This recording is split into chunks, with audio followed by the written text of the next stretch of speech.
Hey guys, welcome to another episode. So today, hopefully gonna get through the Defiler and into the crypt.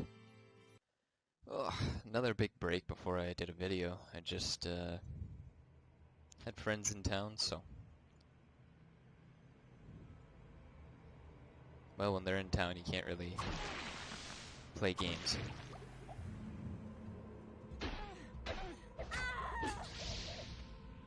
Rusty already, alright.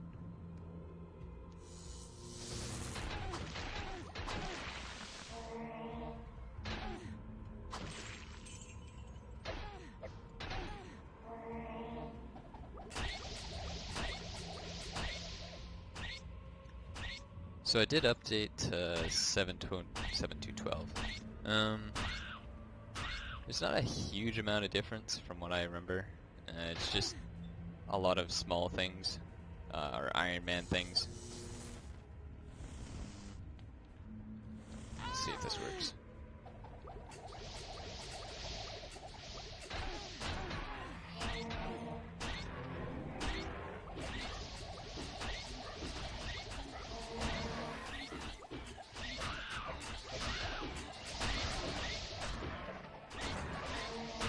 The auto hit chance for the Bombardier went, I don't know if it went up or down, but it's at 15% now. So, ooh, the damage is really good on the Defiler here.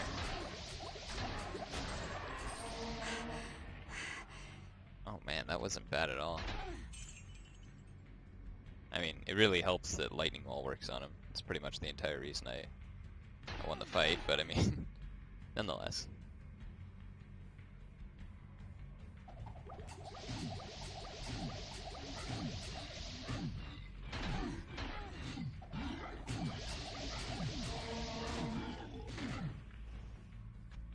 But my auto hit chance being 15%, I don't think that really changes anything for me. I do have the Dodger perk, but I don't think my character's ever going to have like 350, 400 armor class.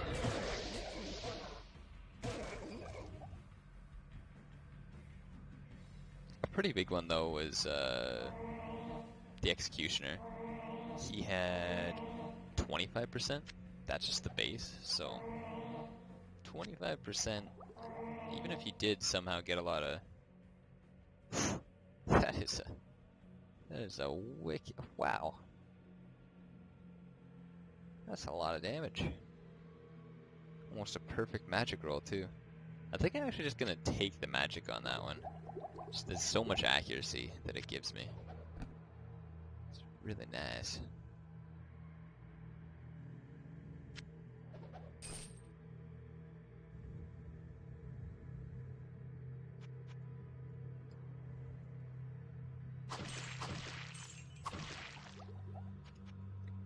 Yeah, even though none of their armor has, well, a high amount of armor class, most people, from what I've seen, have been around 120 to 150 armor class in the late game with that character.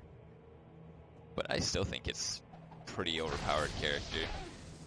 I don't, say it like, oh, super overpowered, but like, guy had 2,000 HP, did 1,200 damage, had decent crit.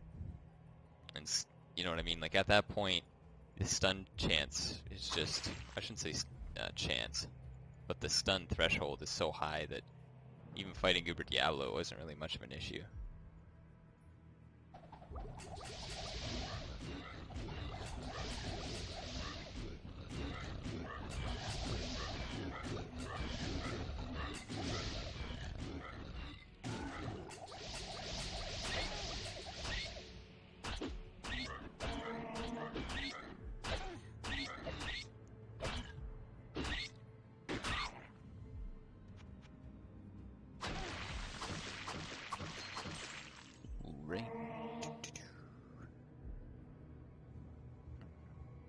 It is a max DFE roll, but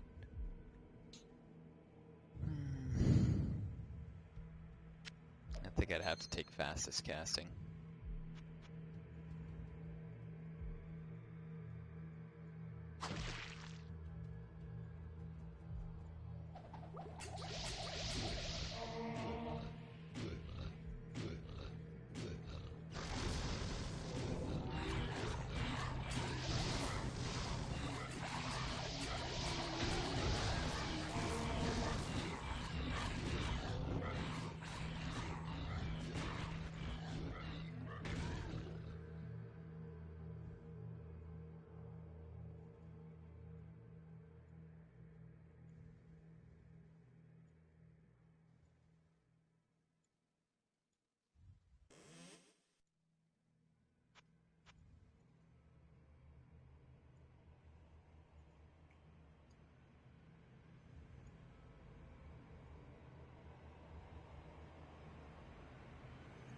Just a bunch of blues that I dropped. I kind of went through the stash. I was curious to see if any of my plus magic gear survived, but great power. Not so much luck. Some things weren't too bad, but most of it was done.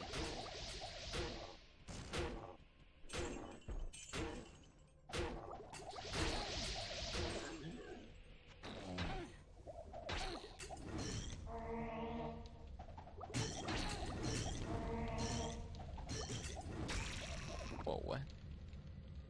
Oh, I bought this, okay. Yeah, the damage on that is way better. I don't know if it's the plus magic or what, but it's quite a bit of damage.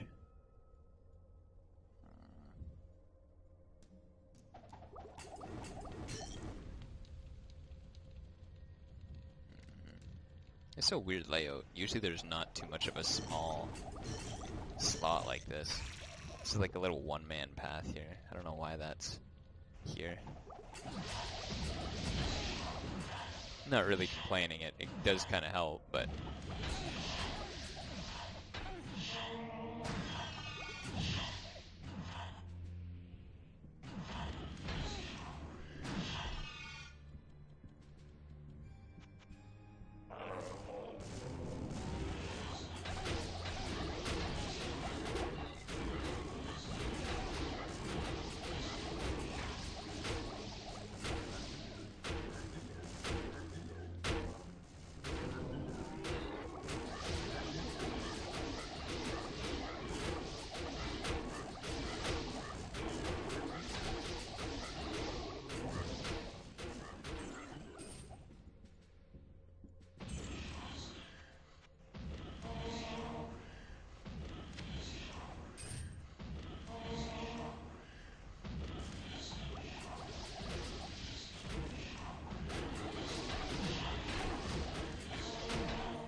Stone Curse doesn't work on those guys, so no luck there.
I guess in some somewhat development news, Mordor gave the, what's it called, the Beelzebub mod, or the Chernobog mod, depending on which mode you play it. Gave it a shot on a stream.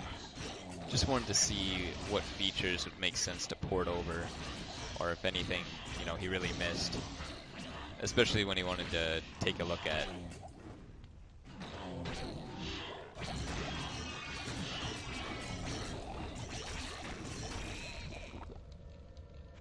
the new summoner classes that he'll be making, because there are necromancers in that game, so, or a necromancer, I forget, a blood mage, things like that. So a lot of people brought up like crafting and stuff, which I don't think too many people are a huge fan of. Well, I think people like the idea of something new, but I don't think that it'd be as fun to craft as it would be to find stuff on your own. The thing I didn't like about that game was just barrels. Every time you tried to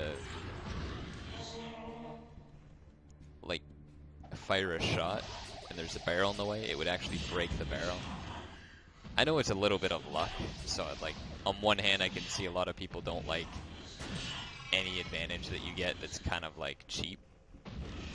And I'll be guilty of that. I mean, I've pretty much what I did in Purgatory, Uber Diablo was just that. Got really lucky that there was like a little 3-man slot. Just enough room for me to fit in between barrels. But I just think it happens so infrequently that like, it's kind of like a little lottery. It's not something that you depend on, but when you see the opportunity, you know, you're like, oh, I recognize that. That makes a nice little wall here or something.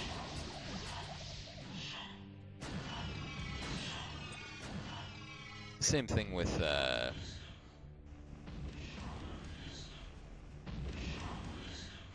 what do they have? Archers. Archers will always move to a spot where they can hit you. The Thehell2 they won't, or the Thehell1 even. Which I don't know. I don't really think that the Thehell2 is that easy, so knowing the angles, it's alright to stay.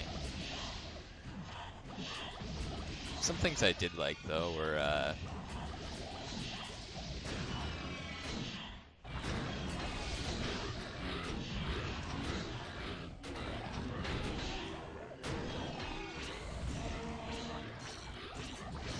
outdoor levels.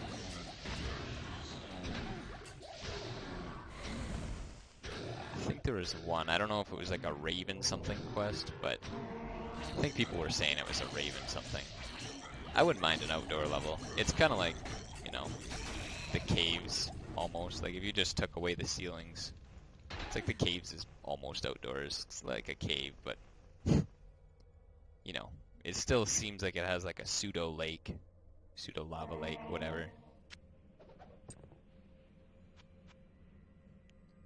Would be nice. I mean, that's just kind of like a visual thing. That's not like 100% important. It's just kind of like, you know, there was something that I don't think too many people would be like against. It would be like an outdoor level, even if it's just something small, like, you know, an Uber's house there or something.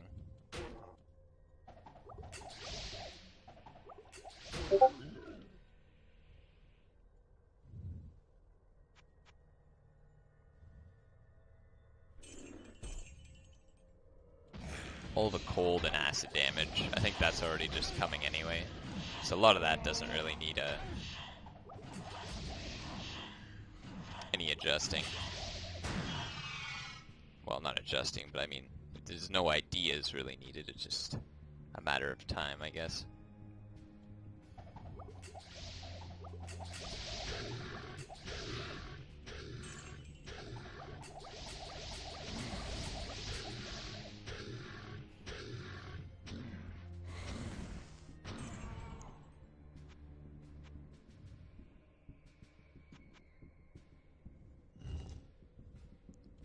And honestly, I don't have like a terrific opinion of the game just because I just heard so many bad things. And when I played with my friend, we went, I think, like one level, and then the connection was just so bad. It was like 950 ping or something, and we couldn't really like find out what caused it, but it just happened there at level 4 and at level 6, and I don't know if it was Evolve or what it was, but I just figured that, you know, it's not worth it. If I played on the exact same connection on the Thehell2 and the Thehell1 at the time, and the Thehell1 was fine, and then like, you know, less than 5 minutes we swap over to that game, and there's issues, it's like, it's probably just something that, you know, not much you can do about it.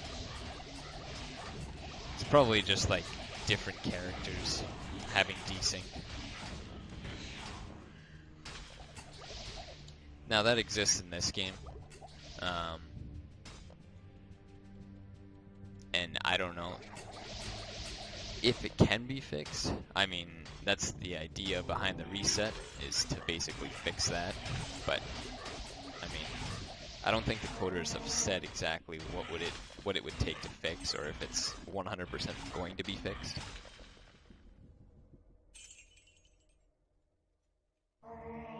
And then everyone just kept complaining that it was like really imbalanced. Plus 15 armor is pretty decent.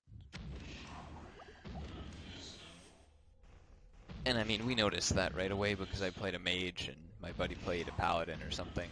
And my guy just wasted everything. And he did,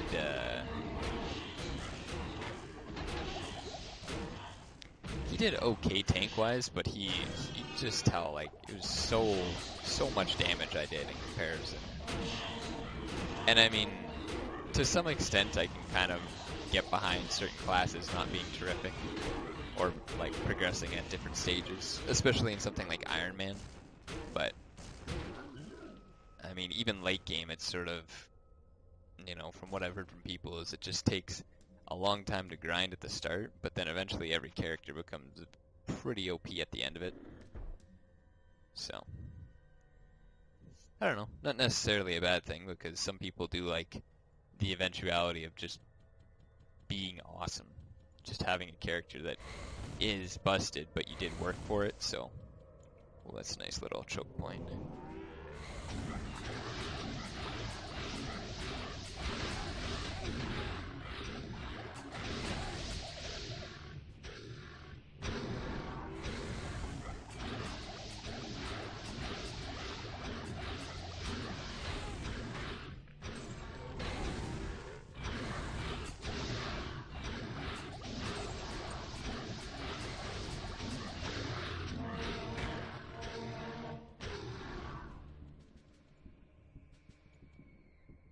Not bad.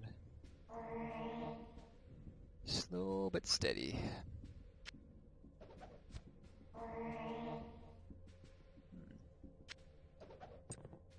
Actually, what were these gauntlets?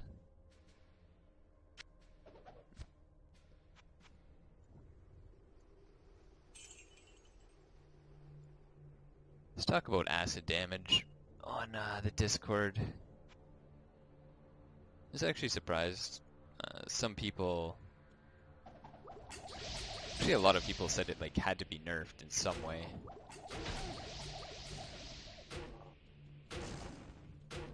Which usually is kind of the opposite of what happens. Usually, like, probably at least half the people will just, I don't know if it's like a lie, because like when you play it, you may not think it's all that OP.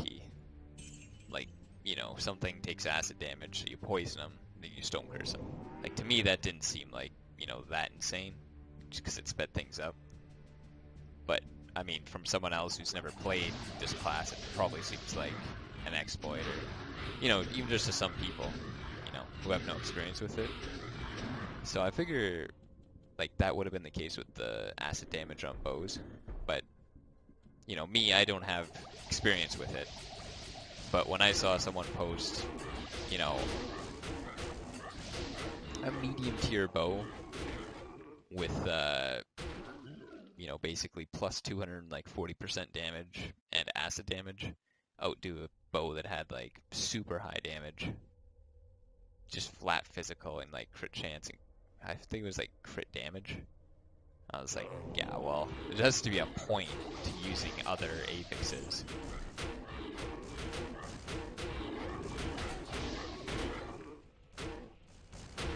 It's kind of hard because when you originally think about it, you're just like, well, alright, well, just make most enemies take different elemental damage. So it's not like every enemy in the game almost takes acid damage. But then you play Bombardier and you're like, man, that would actually kind of suck. Swapping potions that many times would be a little ridiculous. So maybe don't do that. Then I was like, well, you know, maybe damage. Just make the damage to be about, you know, 1/3 of what it is right now. But there's 6 affixes on bows, so it's like, what are you gonna do? Have like 1-to-1 damage, 1-to-2 damage, 1-to-3, like, you know, you could do that, but it would just seem like really kind of tedious. Like, it just would seem weird to have something do so low damage and still be like a potential issue balance-wise.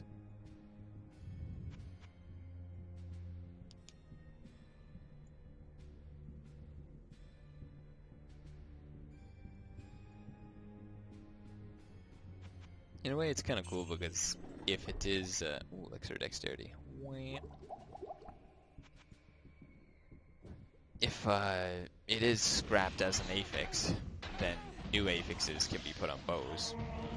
Which, I mean, more affixes is always welcome. I don't know what would like go on it, but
plus 35 magic.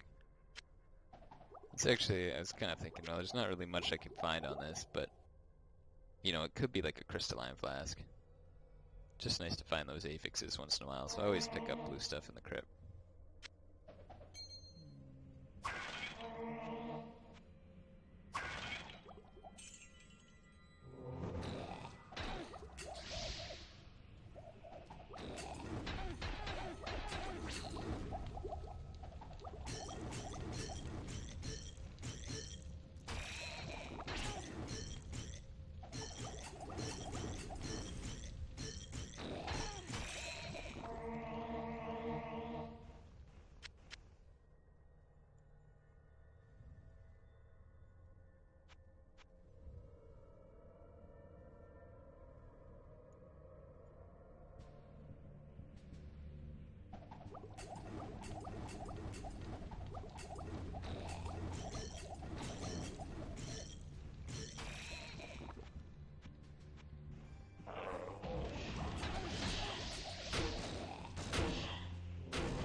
also something else.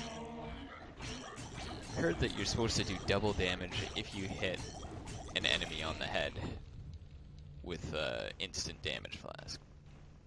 But I've always gotten the knockback effect. Now I want to get some like more definitive proof. I want to like go back, search through all my videos and be like, alright, here's a good instance where I spent 30 seconds non-stop using it. I mean, the big issue is that I have, ooh, Elixir of Magic.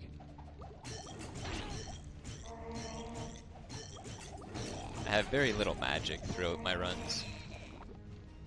And I don't think I started using them until a little bit later, so... And obviously I gave up pretty quick. Oh, what? But I still think I'll be able to find it. And there's one other person on Discord that said they've experienced pretty much the same issue.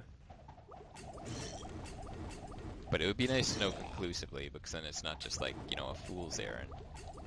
Because memory's not really a good indicator of what happened. People can forget what happened, or just... You know, it happens in murder cases and stuff all the time. People think they remember things that didn't actually happen, so... I realized that it could happen to me, and I could, you know, be thinking it happened, but it really didn't. It's just good to know. Part of the reason why I record the videos.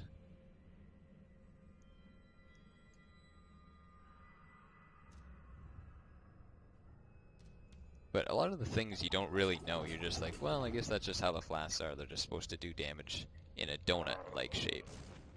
But then when you hear that, you're like, oh man, I was supposed to be doing double if I hit them on the head.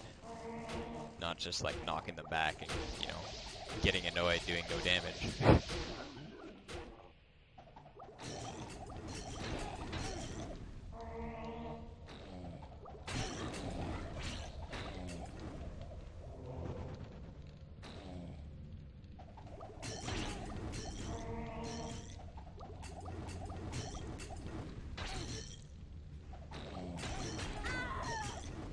Damn.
Man, it's really hard to land this.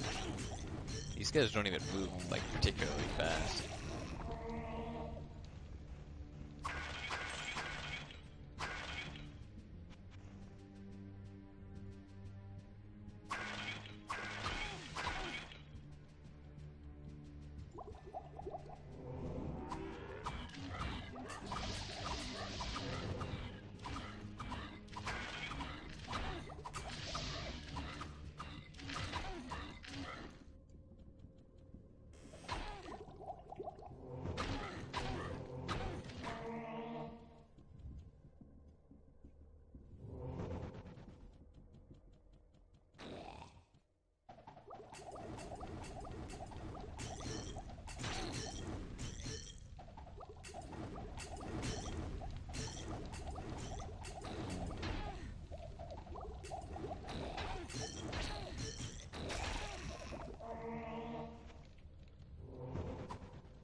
Seems like just firing randomly helps more than trying to actually catch a guy in his track.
I think Thresher's only... oh shoot, hidden.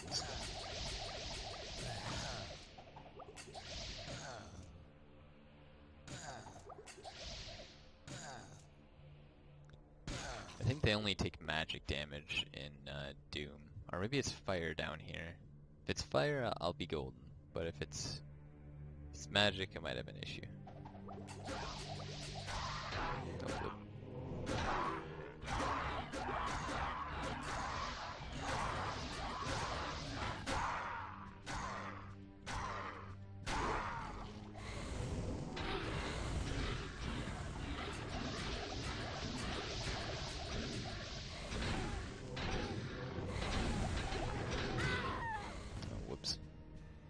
Dumb moves on me.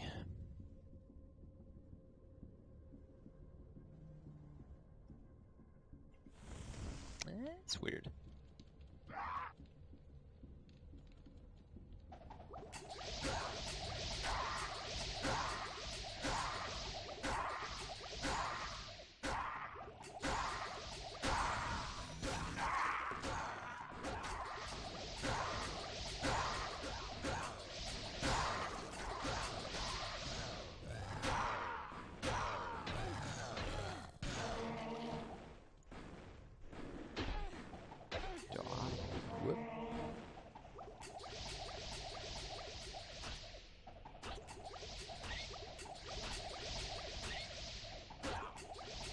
My god, so many.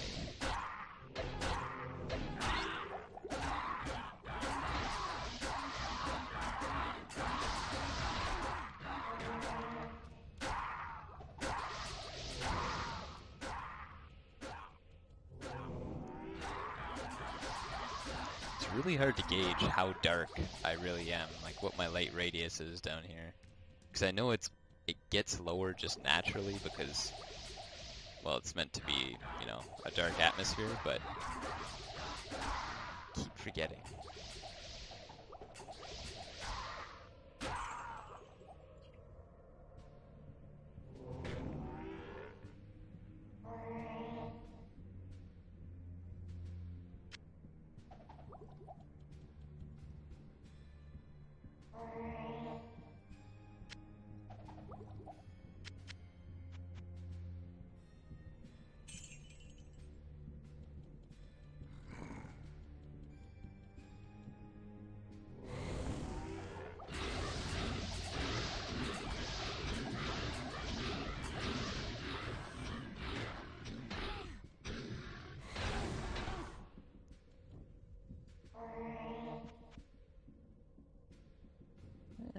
Actually not a bad level. Even the warpers don't seem too bad.